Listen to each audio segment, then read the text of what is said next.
and welcome to season 5 of my podcast. Today, my guest is Kalpana Ramesh, who is fondly referred to as Water Warrior. She's an environmentalist advocating water conservation and restoration. She's the founder of the Rainwater Project and is an interior designer by profession. Hi, Kalpana. Welcome to my show. Hi, Vedant, and lovely to be here today with you. And I'm also curious, like you, to know what you're going to ask and what conversations we're going to have today. Yeah, this is going to be fun. I've interviewed my mother too. She's an architect too. Right. Designer. So cool. So cool. Yeah, this is going to be fun. So, Kalpana, I'm curious to know, what is the Rainwater Project? The Rainwater Project is actually the name of a company I founded. It's a social impacting work that we do. It's a social enterprise. The Rainwater Project, the name itself, tells you what is it, what is the company about. So much rain water around us, and we don't care to tap this clean water. We can become sustainable as cities with rainwater. So, after working on ground for almost 8 to 9 years as an individual, as an NGO, as working with different organizations, I realized that there has to be some enterprise called the Rainwater Project, because honestly, nobody is focused on tapping the huge potential that rainwater has. Sometimes I actually like to drink rainwater, but then I realize it's all polluted, and sometimes even I wish that there's a way we can make rainwater drinking water. It's not actually polluted, Vedant. You can, test the quality of rainwater. It's one of the cleanest waters today. Okay? And all it has is a little bit dust from the terrace, which can be easily filtered off. And if you want to drink rainwater, you just pass this through a simple UV filter. You don't need these RO filters, which actually again waste water. Just UV filtered water. And we've been drinking rainwater for the last 11 years. So you must come home to taste how rainwater is. Like, it's one of the best and cleanest waters today. Wow, I didn't know that. Yeah, it's exciting, right? And we use rainwater for many other things. We use it for washing our clothes. When you run the washing machine with rainwater, do you know the clothes come out 10% cleaner? Isn't that amazing? Wow. And when you take bath in rainwater, right? We actually store a lot of rainwater, about 25,000 liters. So we have like a water bank of rainwater. If you take bath in rainwater, it's so refreshing. And I bet you can relate to that, because I'm sure you stood out in the rain when it rains, right?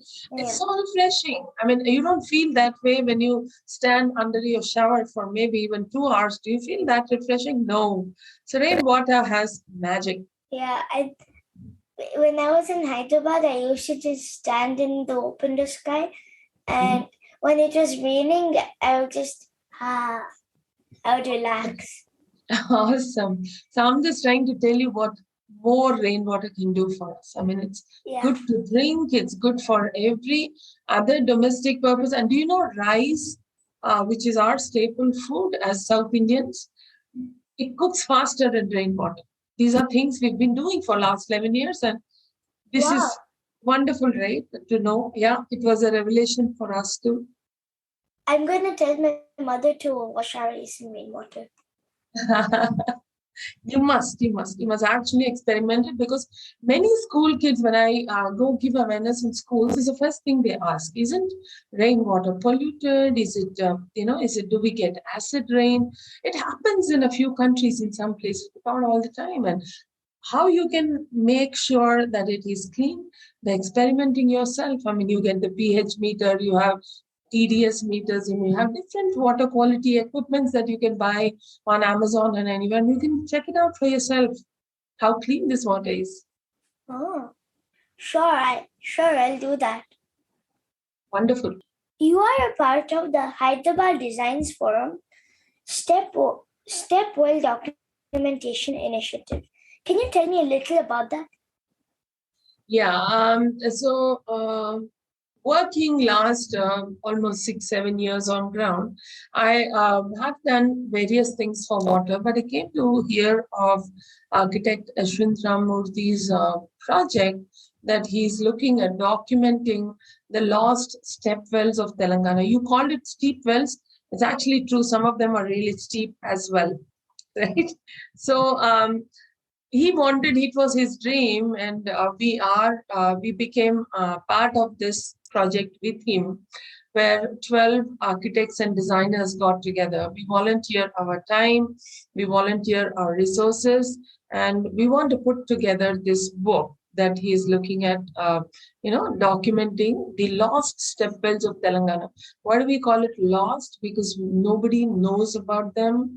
Very few step wells are known to people, but just our state of Telangana has more than 550 step wells. Is really an amazing thing to know, because we are in the dry and arid zone, right? So our ancestors thought a lot about storing water. So it's a very fantastic example of how our kings and kingdoms thought of distributing and storing water in such challenging areas where it's arid zones.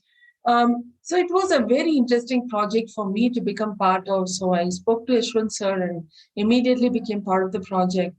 And I'm called sort of Indiana Jones in that project because I go and find these wells. I go to different districts, I go to different villages, I show them pictures and ask them, do you have any such heritage wells in your zone? And, it's very nice that it's been an amazing journey for me, because going and finding these wells, getting in touch with a lot of people that I don't know, mostly strangers, but they offer food to us. They've taken us into forests to show us some step wells.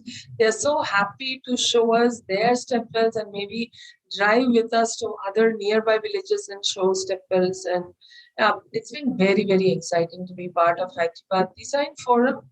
I would say this was the beginning of me getting a lot of knowledge about traditional water systems. And as the rainwater project, as a social enterprise, it became one of our agendas to start conserving these heritage, precious step wells that our ancestors left for us. And these wells still are connected to shallow aquifer system, which is like the water distribution system underground. So even if it is dry today, you start feeding them water, they can pull up these shallow aquifer systems and they can create local water security for us. So it was a very win-win thing for me to become part of Hyderabad Design Forum. It sounds so fun going into so many villages and finding step wells. It must be so fun. So much fun, and I'll tell you, we've always find turtles, we found snakes, we found large vipers just coiled up, and because they love water, right? They're all around these wells, and not many people go there, so it's mostly in like a jungle and of vegetation and forests around them, because most of them are not kept well, and most of them have even garbage thrown in them. Sadly, when it is cities, but it's when it's villages, it's not really kept well, as in, there's a lot of vegetation and stuff. So it became ground for a lot of these animals and biodiversity to make it their home. So we always find snakes, we find turtles. It's so exciting. It's like, an explorer. I feel like an explorer going and finding these spells. How many step wells have you found so far? We found more than, let's say, almost close to 200 stemples. Maybe 50, 60 of them are not in a shape to even pull them back. I mean, not even in a shape to revive them because they're all collapsed, or really there's no point rebuilding them. But there is a lot of hope with many other temples. We found about 120 of them, which we have otherwise mapped. Each one of them can be restored, and we haven't even covered all the districts yet. We don't have like an exhaustive list, but we started with a list of 33 step wells, which the government gave us initially when we started this research, and we've almost found close to 200 wells. Is an amazing fact. Yeah, so nice. Thank you, Veda. Water conservation is so essential, and you are doing so much on it. Why is this issue so neglected by the government and people? As communities, we initially got our water from, about the Indus Valley civilization and that, there was always habitations around rivers because it was important for us to have water.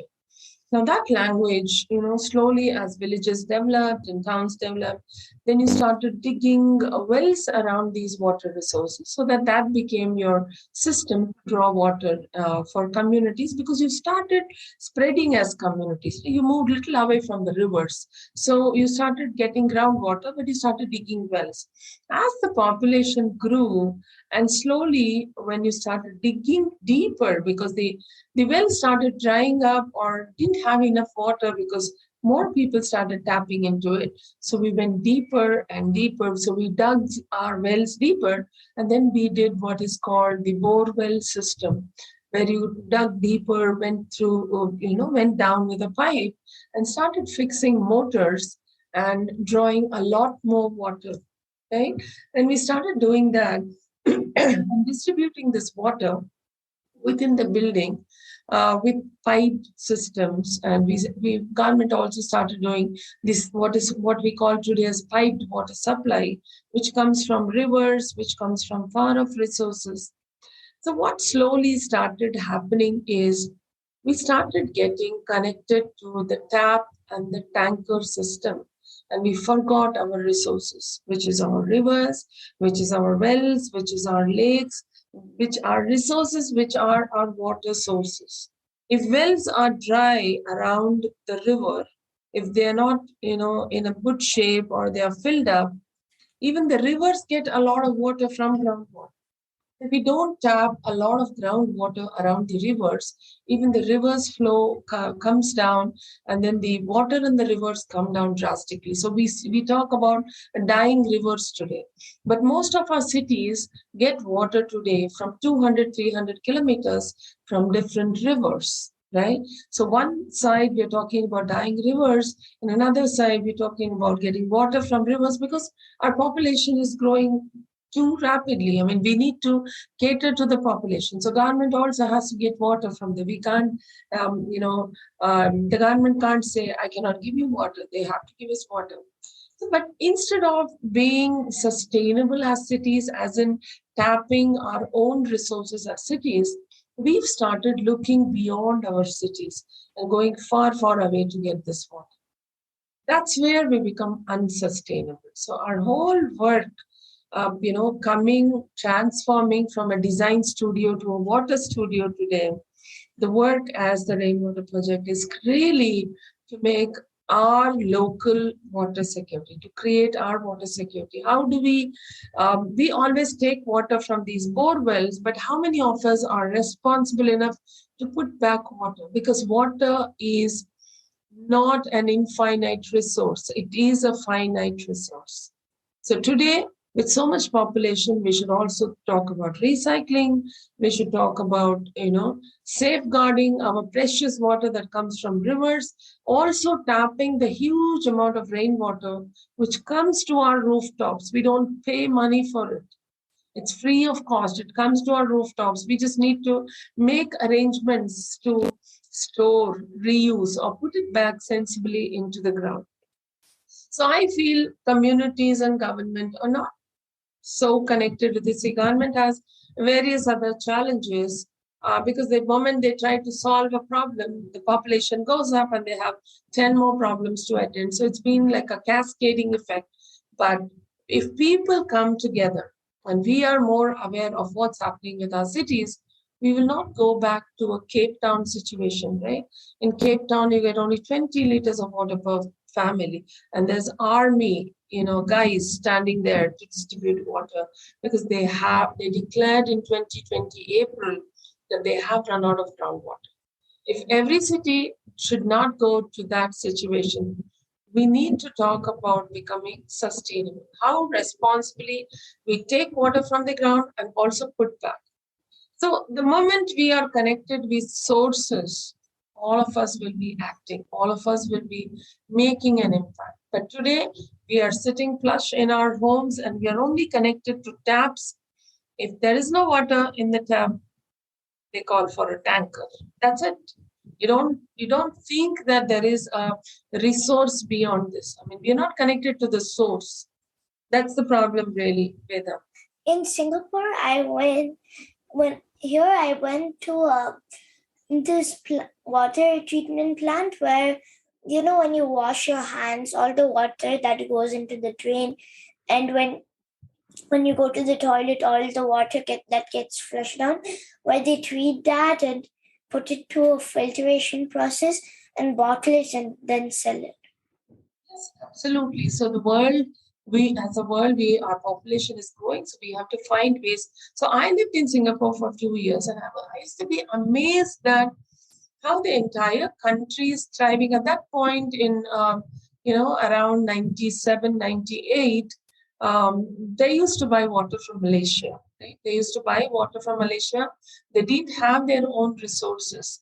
So now today, of course, their water comes from the seas where they do desalination plants, but they're very conscious that every drop of water they use, they sensibly recycle it and use it several number of times, right? And they sort of recycle and keep their water story going. And they do not buy water from Malaysia anymore because they had some political issues and they had some issues where they couldn't get water for a while and they had some challenges.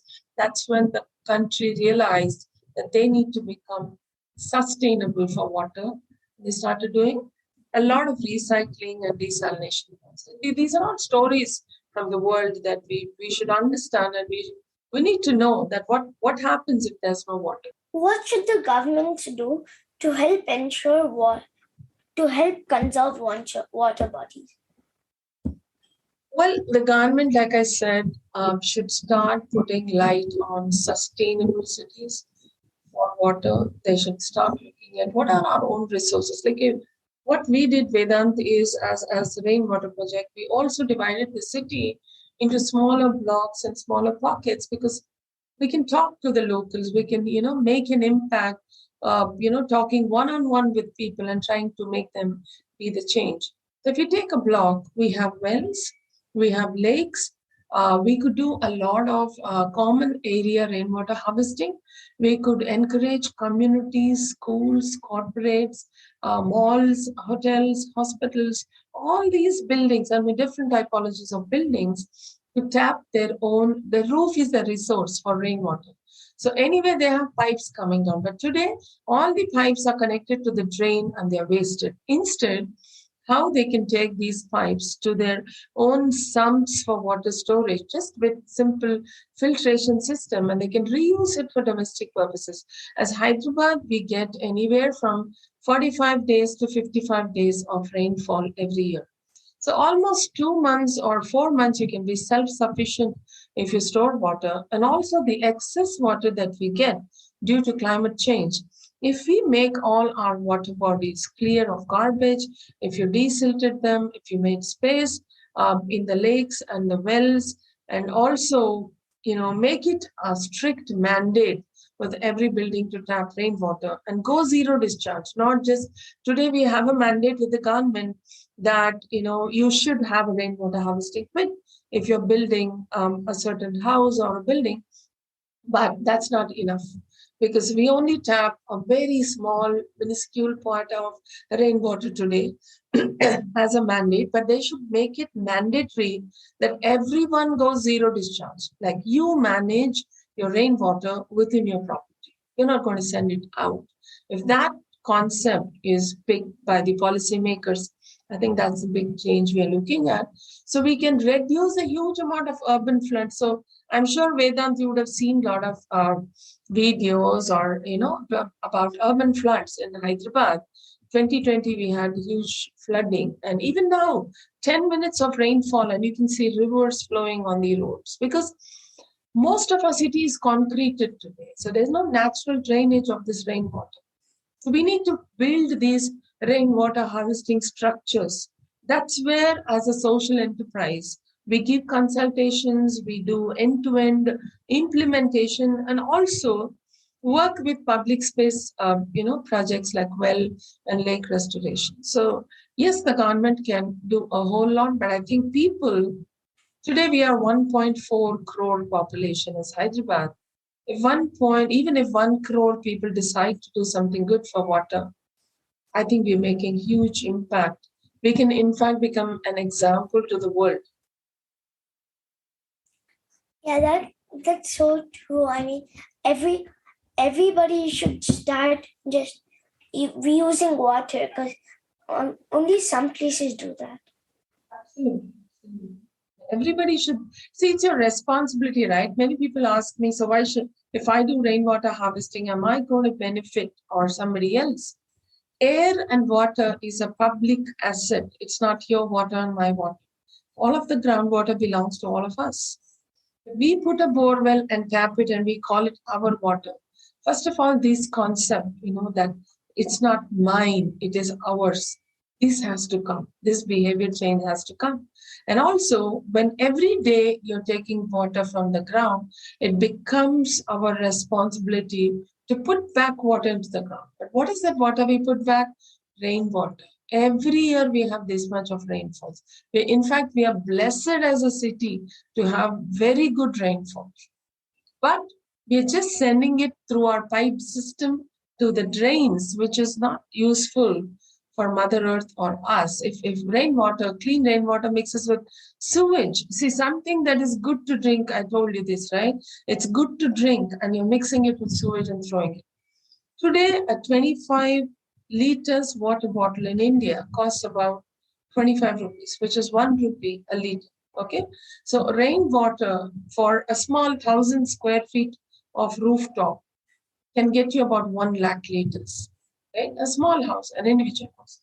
1 lakh liters of water is equal to 1 lakh rupees. So we're just throwing away resources. We're just throwing away this money, getting it to mix with sewage water, and it's of no good to anyone. Instead, we can reuse, we can drink this water, we can put it back sensibly into the. What can my listeners do to conserve water? So most of it we've already covered, but what I would say is all of us have rooftops. This is our biggest resource. We have terraces, right? We have water falling on our terraces, just like tray. It is holding all this rainwater. And all of us have pipe system to bring this water down and let it into the drain. Now, instead of letting it into the drain, we can fit simple filters, right? It's called inline filters, or we could make small drum filters. I mean, you can go as innovative as possible. A simple drum, now a 200-liter drum. We get these blue recycled drums.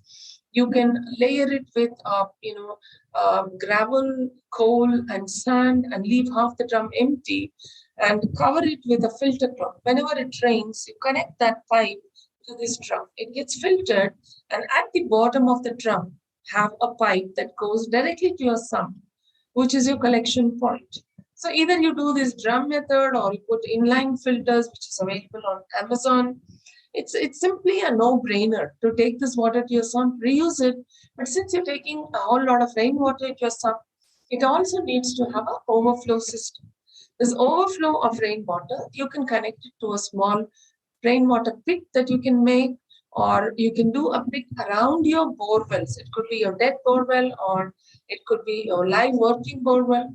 You can make a pit around it and put this rainwater in. And this pipe that is a bore well, casing what we call, this can have slots.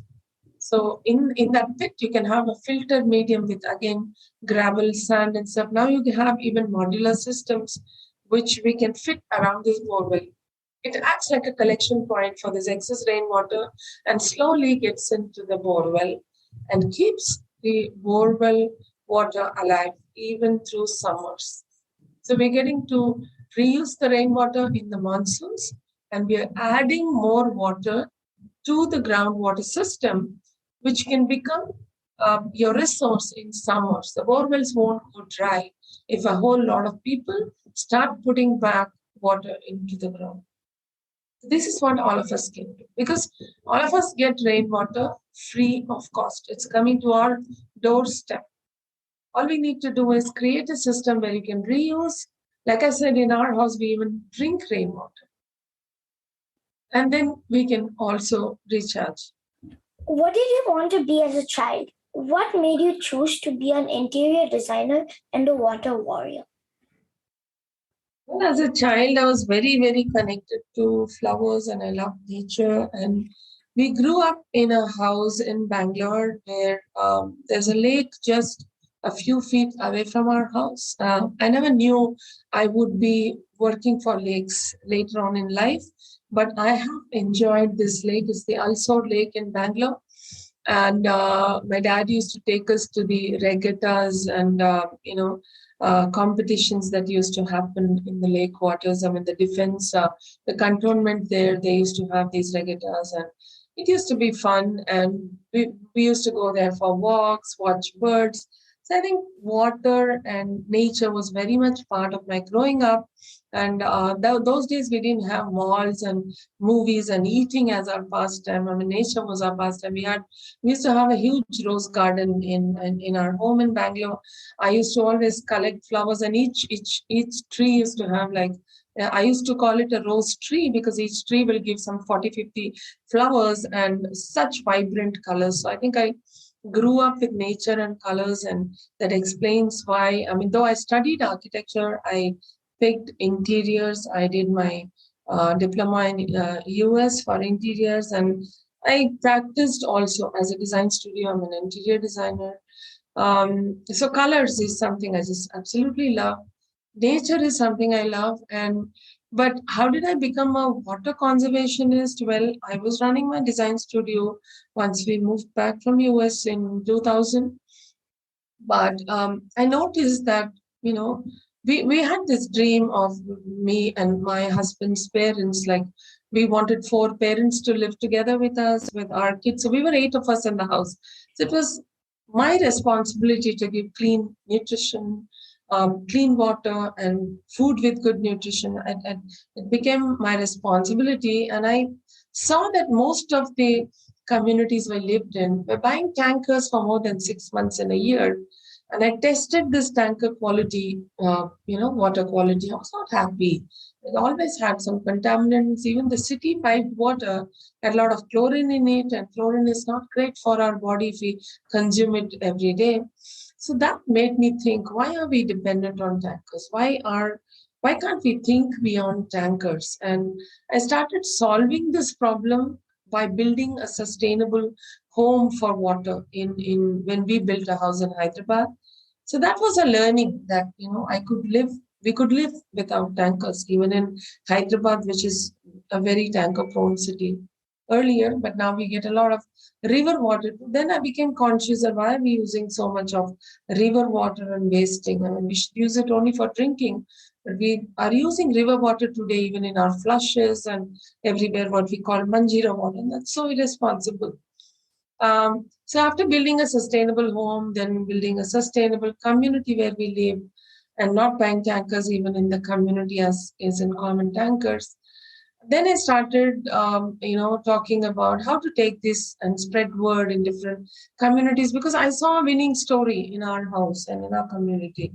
How to make it widespread. Slowly, my design studio started converting into a water conservation studio where I learned a lot on ground, went to several workshops, understanding water and understanding city and the water, and slowly evolved into a water warrior today. But I was also just another citizen, doing my own thing as a designer. But I built a lot of awareness in the way, and I saw that how could how I could solve a problem and said, why not look at least attempting the problem with the city, and try to bring this sense of sustainable cities to our citizens and, grow this impact.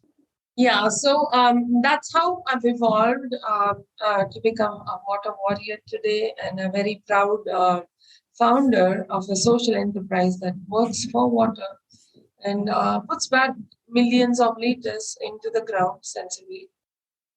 So I'm really proud and happy about how I have evolved and what I work for today. Because when I look back at my life, the last 10 years, I'm super proud that, I think I can die very peacefully thinking that I have put something good on ground. Yeah, and yeah, what you're doing is so great with making sure everybody gets clean water and making sure that the rivers and lakes don't get treated horribly. It's so nice.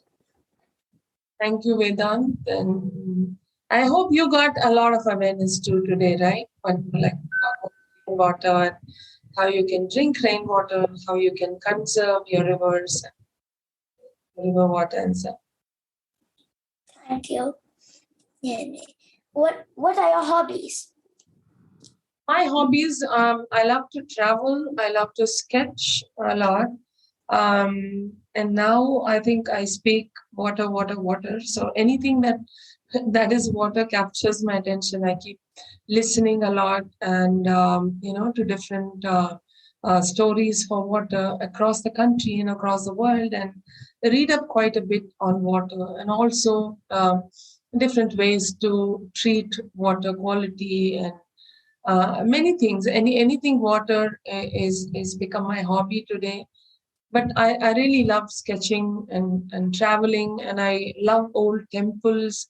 I really proud. I'm proud of our culture and heritage, which is why my mission is also that every well we say we want to make it interesting cultural and public spaces, so that the well doesn't go back to a garbage story, but helps promote our culture and heritage. Because I'm really proud to have been born in India with so much diversity and such rich culture and heritage. So I've sort of made it part of our rainwater project too. That's so nice. I love reading a lot too. I mean, I can see that Vedant. I mean, you know a lot of stuff, and yeah, and you're curious Vedant, so you will read a lot more, and you hear people's stories. I'm sure you'll become this encyclopedia of many things you would have known in time, right? And I'm also asking my mother to teach me how to sketch, and she's doing it. She's helping me. Wonderful. She's an architect, so I'm sure she's already empowered that way. But Yeah. what I'm proud of you is you really started so young. I mean, I really wished I was a water warrior maybe some 20, 25 years ago. I mean, I'm sure by now I would have, done a lot more. Nevertheless, I'm happy that at least for the last 10 years I've been able to do some sensible work for water, because honestly, I don't see most of them focused on this very important basic resource for all of us. I mean, 3 days you don't have water and you can die. I mean, it's that bad. I mean, you really need water. And it surprises me sometimes that how even I was not thinking about water 15 years ago, the way I think about it today. Today, when I see wasted water, when I see, people wasting water, it really hurts me to see, because I know how precious it is. Mm-hmm. Yeah, it's super precious. We can't live without it. Thank you so much for coming on my show. It's such a pleasure, Vedant. And today is Mother's Day, so I wish you loads and loads of um, beautiful things ahead for you. I wish a very good life, and I'm so happy to have spoken to you today on Mother's Day. Yeah. Thank you. You're welcome. Thanks. Thank you, and thank you for all your listeners. And I hope there is something to take back for everybody. And they go back and look at water differently from today. I That's really learned a lot. Thank you. Thank you so much, Vedant. Dear Thank you. listeners, follow my Facebook page, Curious Vedant, to get updates on my upcoming episodes. To listen at leisure on your phone and get notified about future episodes, subscribe by searching for Curious Vedant wherever you get your podcasts, such as Apple Podcasts, Spotify, Stitcher, Google Podcasts, and many more. You can also listen to my show on CuriousVedant.com. Thank you for listening to Curious Vedant, and don't forget to rate and leave comments.